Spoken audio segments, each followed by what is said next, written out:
Today is the 21st of July. I'm here at Sherborne Castle for the Classics and Supercars event, sponsored by Lancaster Insurance, although my channel is not. And it's time to continue with the slightly shambolic shuffles. You've already probably seen part 1 by now, and this is part 2.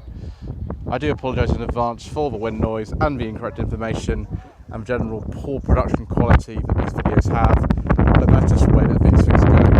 Let's start off with this very, very nice Renault 18 Estate. It's a diesel. I'm not sure how much I can talk about it before I get too many comments, but there's not many of these around. I mean, this is a very late Renault 18 turbo diesel, Mk2.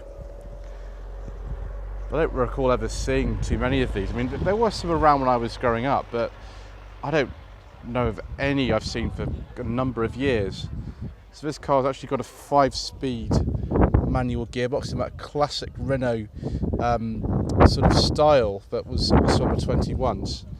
And it is in quite nice condition. It's an 84. There's only 3 of these on the road.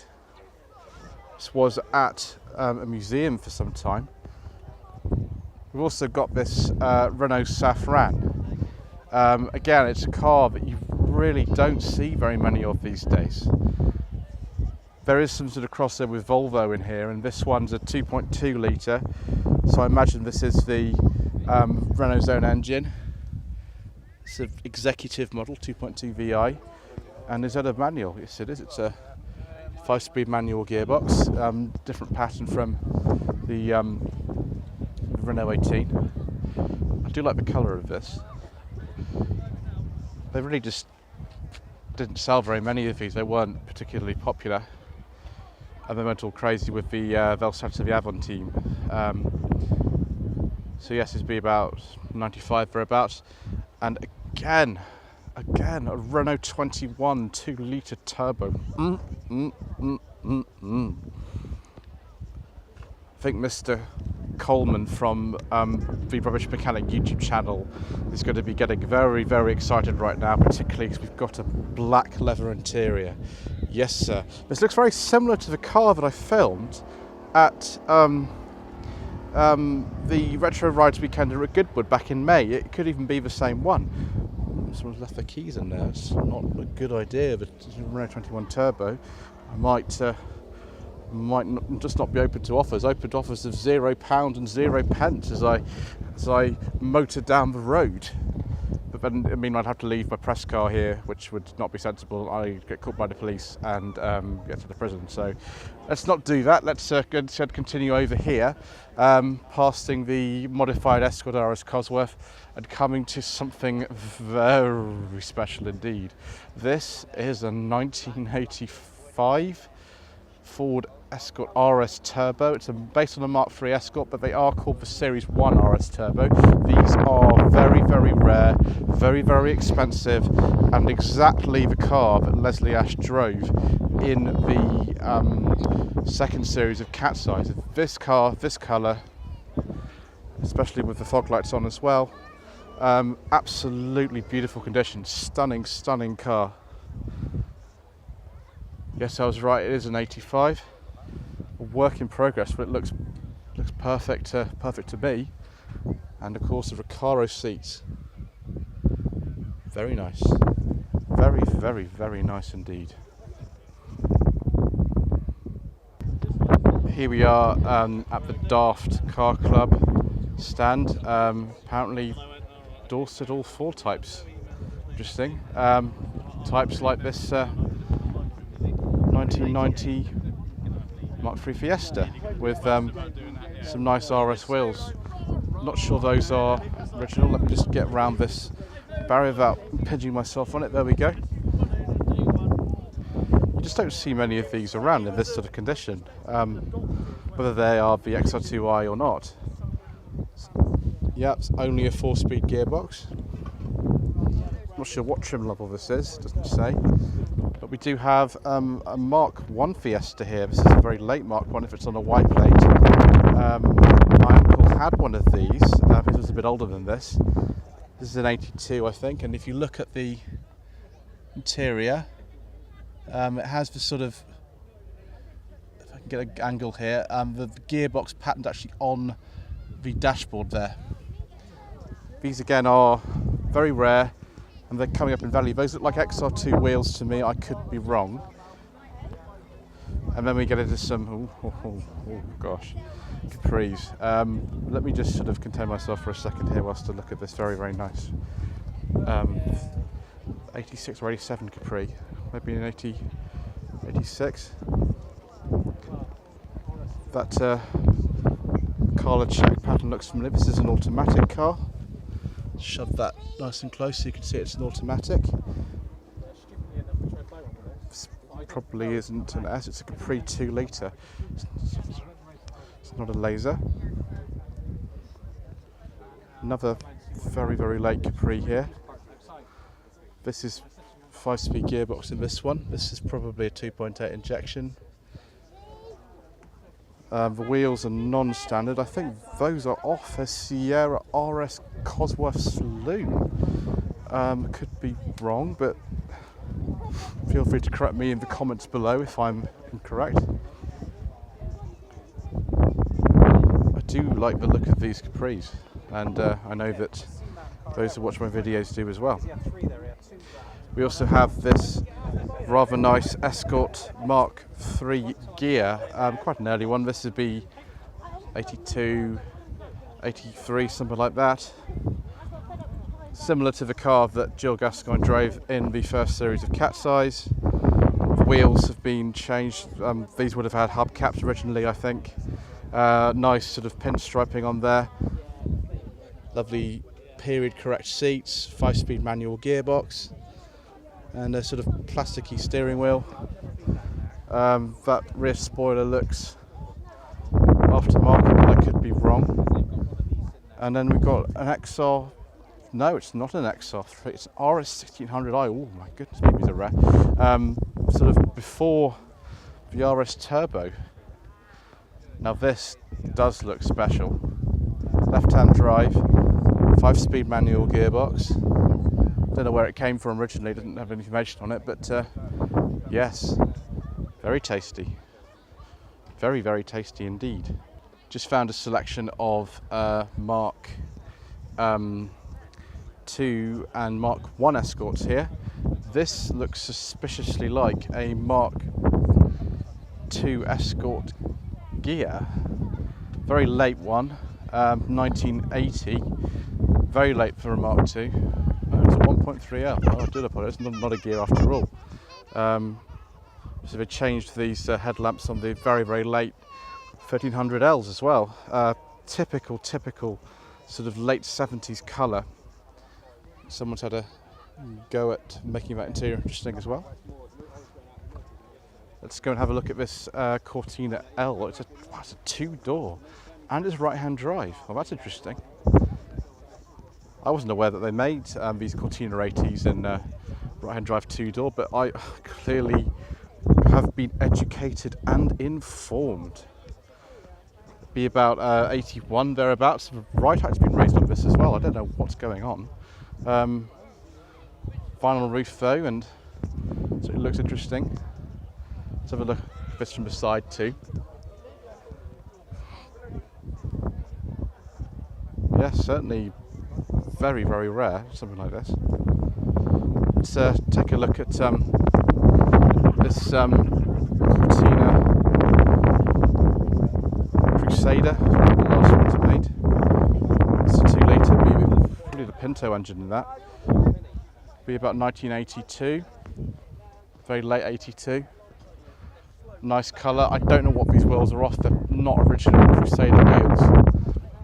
If we look at the interior, we see various modifications, including the steering wheel and the gear shift, although the seats do look original in here. Nice kind of period mod look to it, especially with that spoiler, which is just down there. And then we have the kind of Spy Who Loved Me type Cortina. This is a Cortina gear, be about 78 or thereabouts. Those are the correct wheels for a Cortina gear, the Mark IV Cortina at least. Vinyl roof, of course. I keep expecting Jaws to chase me in this, which I hope he doesn't do. That would be bad. Nice, nice interior. Look at that. Some kind of sunroof. I'm not sure if it's aftermarket or not. And then the sort of I don't know what they call it on the rear there. Those kind of panel things. Interesting. 1972 Ford Cortina GXL. Very nice colour. This is wow, it's a Cortina Mark III 2000E. That means I'm going to have a look at the interior. I don't know if this colour was original or not. It actually might well be, because the Ford Escort Mark I 1300E was a little bit like this in terms of it was on this colour, so it could be, I suppose. Yeah, the sort of facelift interior, white sort of wall tyres, white wall tyres. Yeah, Cortina 2000D. Goodness knows what that one's worth. Then Cortina Retina Mark III Estate. I think that interior's been maybe updated in some way. The seats, I'm not sure if those are original or not, but somebody in the comments will tell me. Not sure what specification that is. It's got the sort of disc-shaped wheels on it. And then we have a Mark II Cortina. I don't know what, was it a Downton one? That means it'll be modified in some way. Interesting, okay.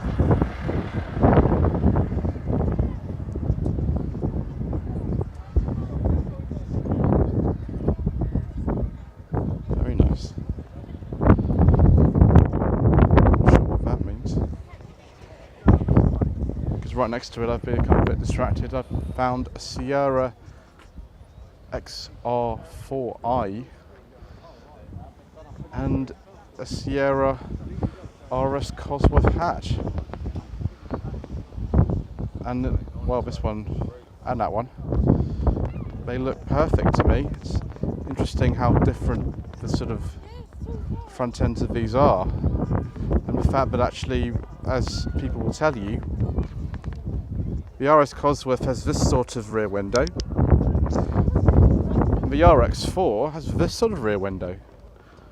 Why on earth they had two rear windows for the body shape, I really don't know. But yes, they're both incredible cars, and I'm not surprised that the owner of this RS Cosworth and the owner of the XR4i have taken some kind of security precautions to prevent their pride and joy being stolen. These things were stolen at a rate of knots in the 80s and 90s. Beautiful though, little pair of them together. It would be remiss of me not to pick up some footage of this Mark II RS Turbo based on the Mark IV Escort. I think that steering wheel is aftermarket, I'm not entirely sure. Yep, got the correct Recaro seats in there. Sort of blue details as opposed to the red ones that will be on an XL3.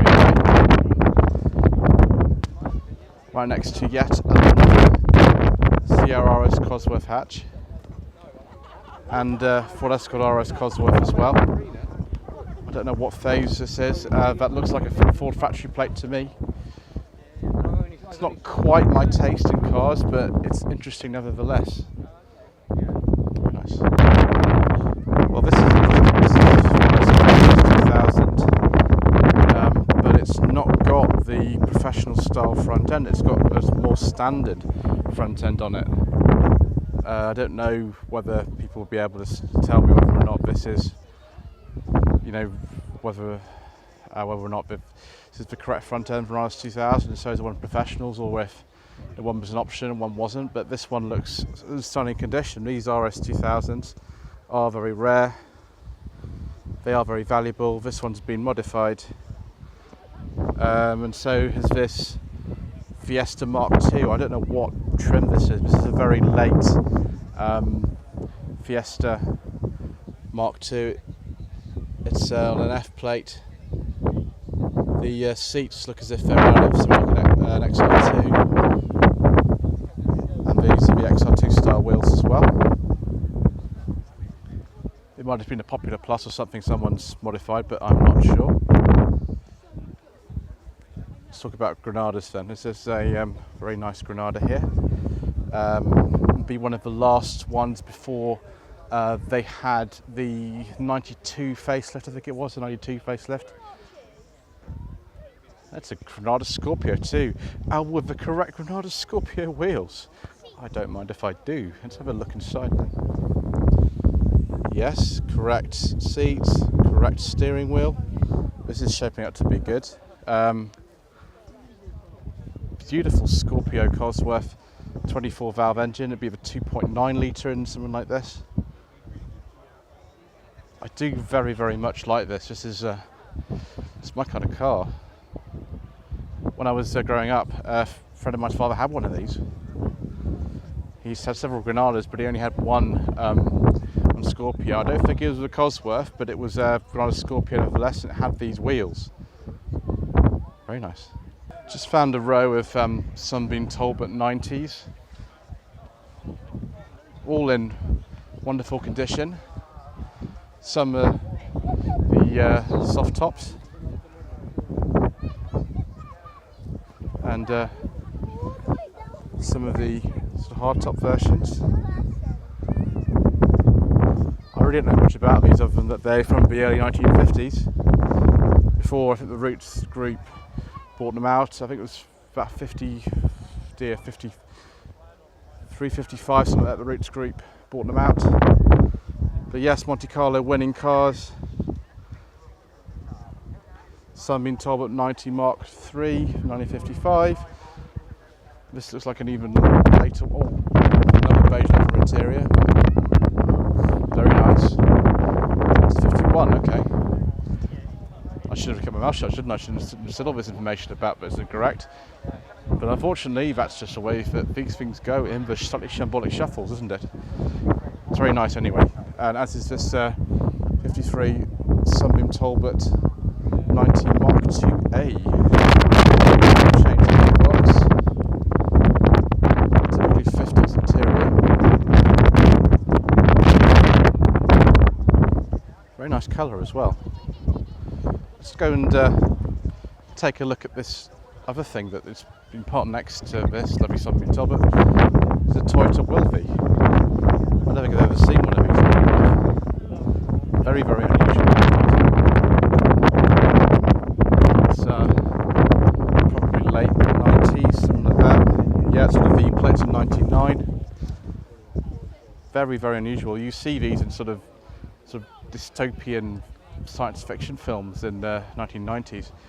And this, I believe, is a Mini Marcos, a Mini Gem, something like that. Yep, Mini Marcos. 66. Absolutely tiny. I don't know how I didn't actually get in one of those.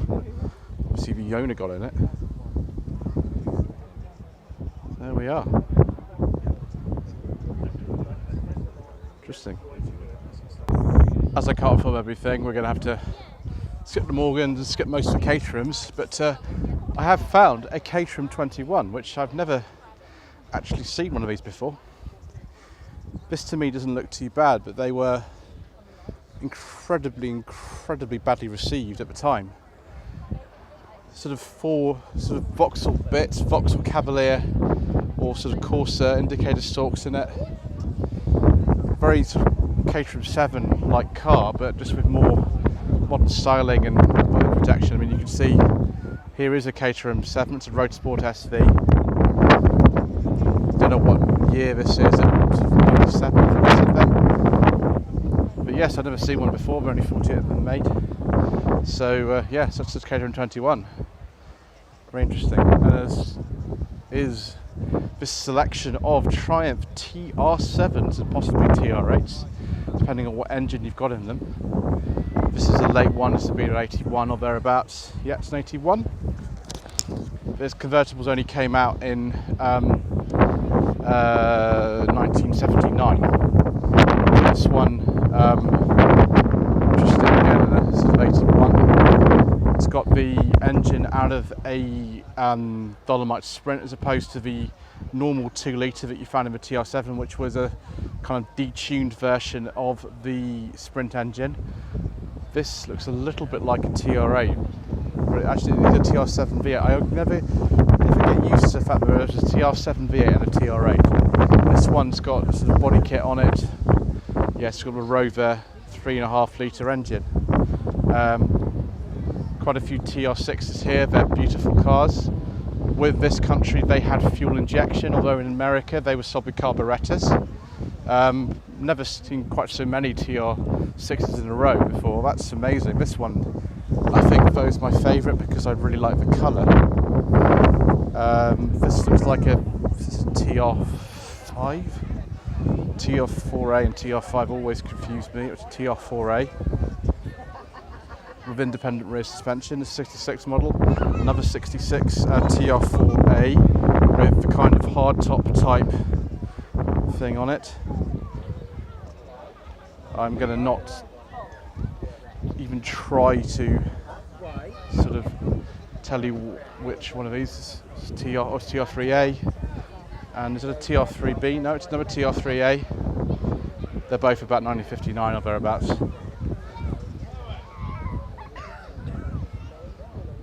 Very nice selection of classic Triumphs.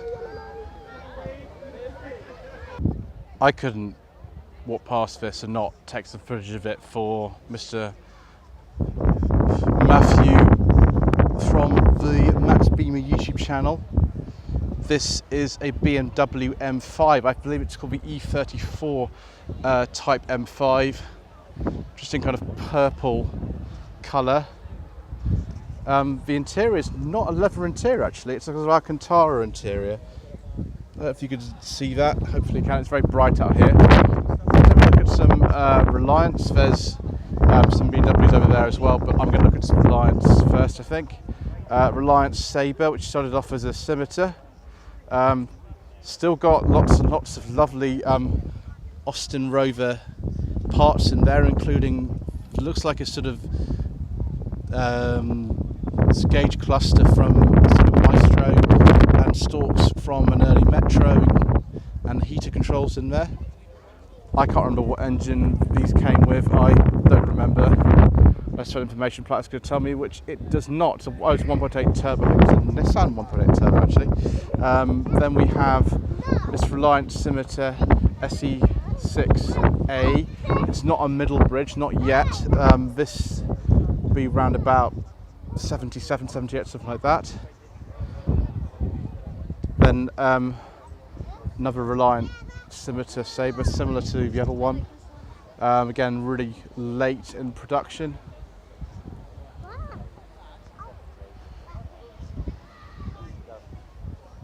Sort of very nice interior with some wood on it.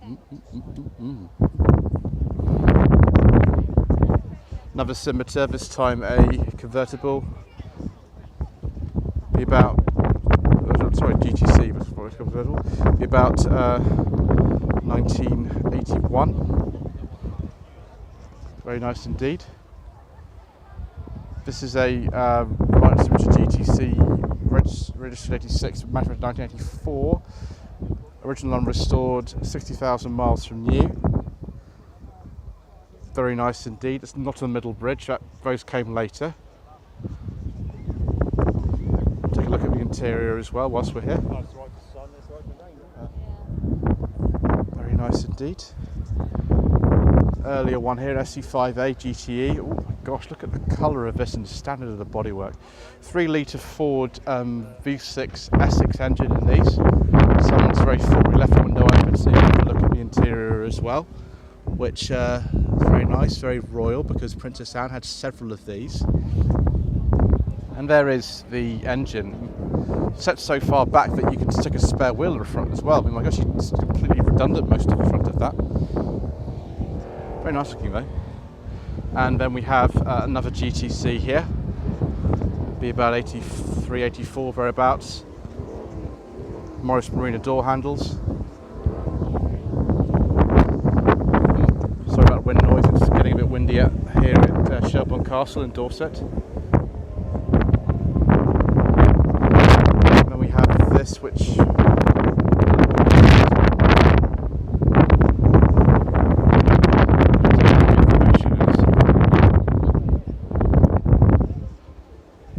definitely not original wheels on this. This I don't think is a middle bridge, it's still a little bit too early for it. It says on the information plate there it's a 1980, but it's been modified extensively so it doesn't look quite like the earlier cars. Again though, we do have some Morris Marina door handles for your delectation. My Austin Ambassador Warridge, my Austin Ambassador Warridge. Oh dear, whoops, it's not a Warridge, it's an X-Reg. But this is the car that John Shuttleworth drove in its nights up north and 500 bus stops. This isn't the exact cars, that was a Y-Reg, this is an X-Reg. It's a 1981, I think, Austin Ambassador 2-litre HLS. Someone's had a go at getting into it, I don't know why. Obviously they're very keen to get whatever's inside. But yes, look at this wonderful colour, beige colour, dealer plates. I haven't seen one of these like this in years. And just look at that interior. Just pure sort of late period British Leyland. These cars are exceptionally rare. Apparently this one's holding on to life like its owner. Well, that's made my day, I think. I might have to finish the video quite soon because I've had a lot of excitement now. That Austin Ambassador was from the Three Counties Vintage Classic Car Club. So is this very nice 1983 Ford Granada 2.8i Gear X. The wheels on this look interesting. I don't think those are original at all, and neither is this enormous exhaust. Now, Mr. James Coleman, who is a rubbish mechanic who owns one of these with the roof rack, will tell me more about it, but yes, it looks very familiar because I have driven one of these on my channel and it was very nice indeed. You've got the spoiler down there, you've got the fog lights, you've got the driving lights. That is superb. They might well on there be Granada Scorpio wheels that have been repainted to match the car, because it's much easier to actually find tyres for those than the original TRX or Gear alloy wheels. 1971 Morris Minor police car? Gosh, that must be the last year of production as well. That's interesting. And a 68 Morris Minor two-door saloon. Again, these are the 1098cc versions. And a nice sort of chrome bumpered MG midget. Have a look at the interior as well, since we can. Lovely. As is this Ford Zodiac Mark II. Typical kind of late 50s styling. Really attractive car. Just come over this side so you can see it a little bit better. Yes, very nice indeed.